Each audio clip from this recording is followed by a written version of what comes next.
शुभ रात्रि दोस्तों। रात काफ़ी हो चुका है और मैं काम कर रहा था। अभी काम जब फिनिश हो गया तो सोचा एक वीडियो आप सबों के साथ साझा करूं। बिहार में जो अभी सूखा नशा का चलन बढ़ा है, उससे क्या क्या नुकसान है हमारे युवा साथी पे और आगे चल कर उसका क्या दुष्परिणाम होगा, मैं इन सब बातों पर आज चर्चा करूँगा। नमस्ते, मैं हूँ रोशन राज। बिहार के मधेपुरा की मिट्टी से निकलकर आज मैं एक स्टॉ एजेंट के तौर पर काम कर रहा हूँ।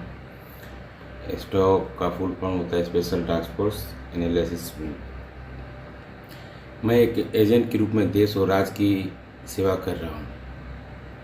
एक लेखक और सुरक्षा सलाहकार होने के कारण मैंने समाज के कई पहलुओं को करीब से देखा, लेकिन आज मैं आपसे एक ऐसी गंभीर समस्या पर बात करने आया हूँ जो हमारे बिहार के भविष्य को दीमक की तरह चाट रही है, और वो है सूखा नशा। आप सभी सूखा नशा से वाकिफ होंगे। बिहार के युवाओं पर सूखा नशा का ऐसा प्रहार हुआ है, या कह सकते हैं ऐसा समस्या है सूखा नशा को लेकर के कि क्या ही कहना। बिहार में शराबबंदी के बाद एक खतरनाक ट्रेंड देखा गया। युवाओं का झुकाव जो है सूखे नशे की ओर, जैसे स्मैक, चरस, गांजा और नशीली गोलियों की ओर बढ़ गया। इसके परिणाम जो है बहुत ही भयावह है, जिससे लोग अनभिज्ञ है या जानते हुए भी वो नशा कर रहे हैं। पहला इसका गंभीर परिणाम ये है कि शारीरिक और मानसिक पतन होता है। जो हमारा युवा वर्ग है उसका शारीरिक और मानसिक पतन होता है। किसी भी देश का रीढ़ जो होता है युवा वर्ग होता है। जिस देश में युवा की स्थिति नशा के चपेट में आने से सोचने समझने की क्षमता खत्म हो जाए तो सोचिए उसका फ्यूचर क्या होगा। आगे वो ना पढ़ाई कर पाएंगे, ना जॉब कर पाएंगे। तो इसे हमारा व्यक्तिगत नहीं है कि वो इस नशा कर रहा है तो उसको ही नुकसान, हमारे देश को, हमारे समाज को भी इससे नुकसान है।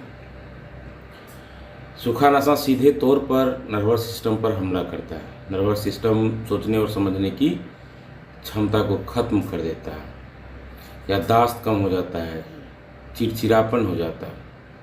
यदि उसको टाइम पे नशा नहीं मिले तो उसके लिए कुछ भी करने के लिए उतारू हो जाता है। मुझे लगता है बिहार में क्राइम का ग्राफ जो बढ़ा है वो सूखा नशा की वजह से ही।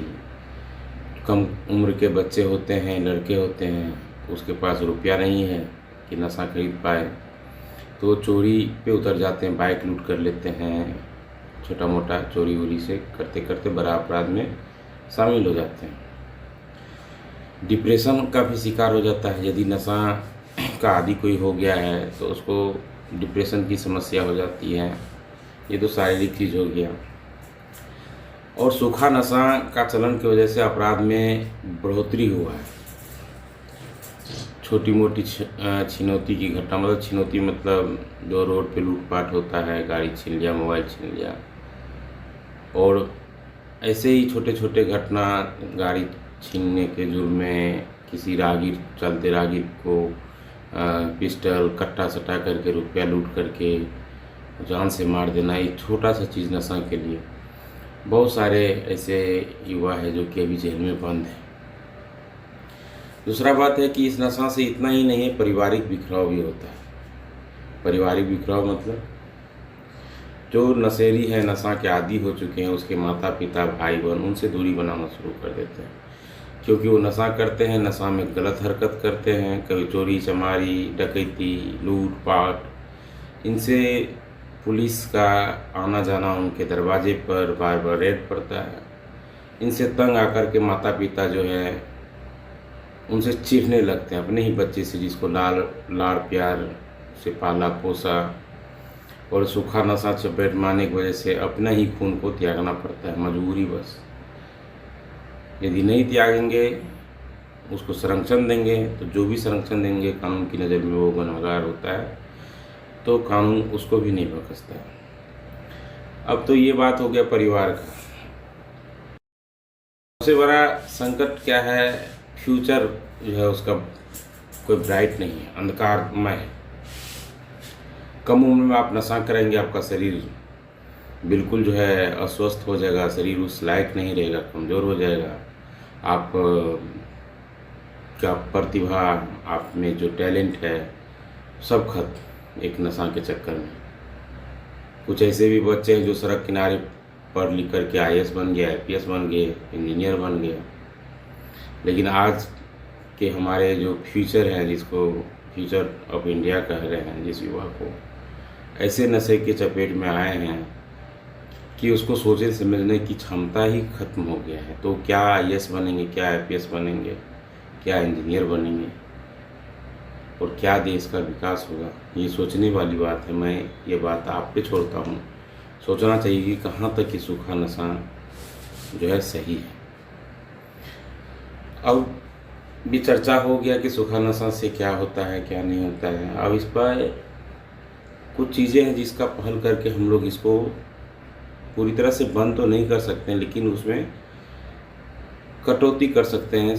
उसका जो नशेड़ी का संख्या हो, उसका संख्या को कम कर सकते हैं।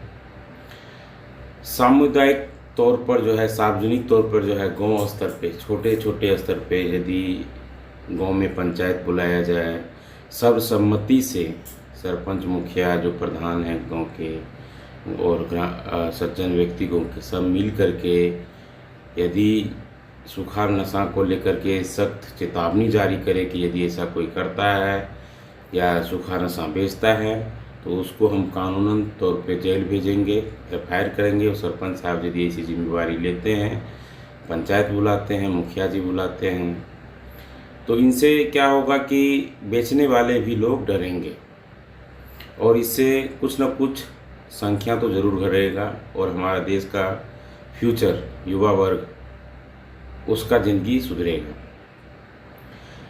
दूसरी बात है कि यदि कोई बड़ा धंधा करता है तो बिहार सरकार और बिहार पुलिस जो है सूचना देने वाले का नाम पता कभी जाहिर नहीं करता है, उनका सुरक्षा सर्वोपरि है। यदि कोई बेचते हैं तो आप बेशक बिहार पुलिस को संपर्क कर सकते हैं, एक्साइज डिपार्टमेंट को कर सकते हैं, ट्विटर पे जो एक्स के नाम उस पर आप मैसेज डाल सकते हैं, आप फेसबुक पेज पे, बिहार पुलिस का ऑफिशियल फेसबुक पेज पे भी आप पर्सनल मैसेज या प्राइवेट मैसेज कर सकते हैं बेचने वाले को। उस पर प्रॉपर एक्शन लेंगे, बिहार पुलिस जो है उस पर एक्शन लेती है।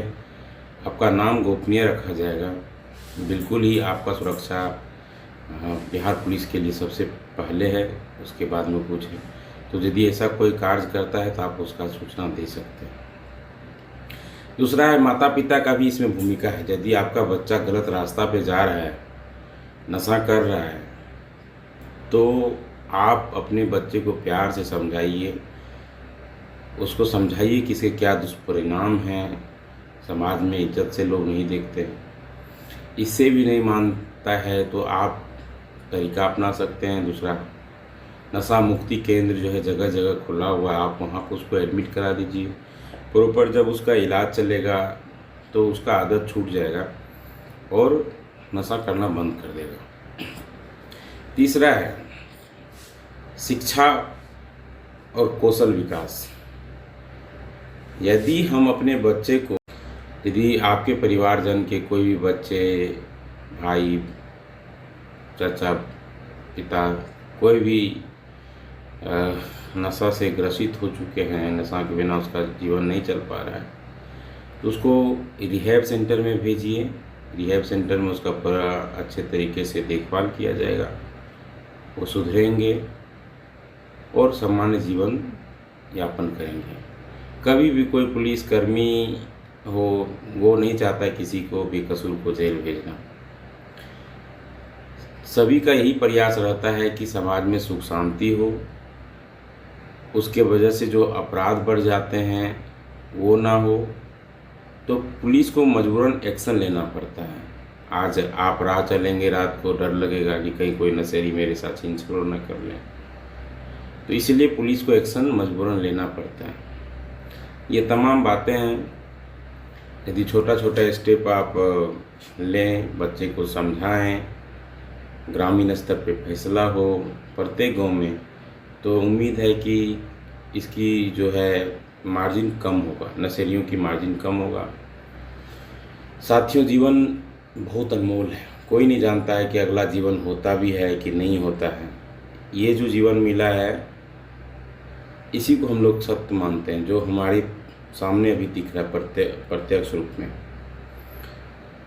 लोगों को लगता है कि आज हम 25 साल का, अगला साल 26 साल हो जाएंगे, तो आप गलत हैं। आपका उम्र बढ़ नहीं रहा, प्रत्येक दिन आप, प्रत्येक पल आप मर रहे हैं, आपका उम्र घट रहा है। सपोज करिए कि मेरा आज उम्र 28 साल है, तो कल सुबह सुबह एक दिन बढ़ेगा नहीं, घटेगा। मेरा लाइफ स्पेन 100 साल का है। सपोज करिए कि 100 रुपया आपको मिला, उसमें से 1 रुपया आप खर्च किए, तो क्या वो आपका रुपया बढ़ोतरी हो रहा है, घट रहा है ना। तो लोगों को लगता है हम बड़े बड़े हो रहे हैं, बड़े नहीं हो रहे हैं आप, प्रत्येक दिन आप मर रहे हैं। वास्तविक तो ये है कि हर पल, हर सांस, जितना बार सांस लेते हैं उतना बार आप मरते हैं, और जिस दिन उसका लाइफ स्पेन पूरा होगा, ये शरीर खत्म हो जाएगा। कोई भी काम ऐसा नहीं है कि इंसान से नहीं हो सकता है। ये कंप्यूटर, ये फाइटर प्लेन, ये सेटेलाइट, मून पे जाना, चंद्रयान मिशन करना, ये सारे इंसान ने ही किए हैं। नशा बनाना, ये भी इंसान का ही काम है। अल्कोहल बनाना, ये भी इंसान ने ही बनाया। तो मेरा दोस्तों मानना है कि कोई भी ऐसा काम नहीं है कि आप उस चीज़ को नहीं त्याग। यदि आपका प्रबल इच्छा हो, इच्छा शक्ति हो और अंतरात्मा का, तब नहीं मुझे आज छोड़ देना ये चीज़, तो बिल्कुल छूट जाएगा। तो जाते जाते हम यही कहेंगे कि आइए हम लोग सब मिलकर संकल्प लें, नशा को ना कहे, ज़िंदगी को हाँ कहे। अगर हम आज नहीं जागे तो बहुत देर हो जाएगा। अगर आज हम लोग नहीं जागे तो बहुत देर हो जाएगा। हमारा देश का फ्यूचर अंधकारमय हो जाएगा। तो आज सबक लें, जहाँ तक हो सके इस चीज़ पे अमल करें। बस इतना ही बात कर करके मैं अपना वाणी को ख़त्म करता हूँ।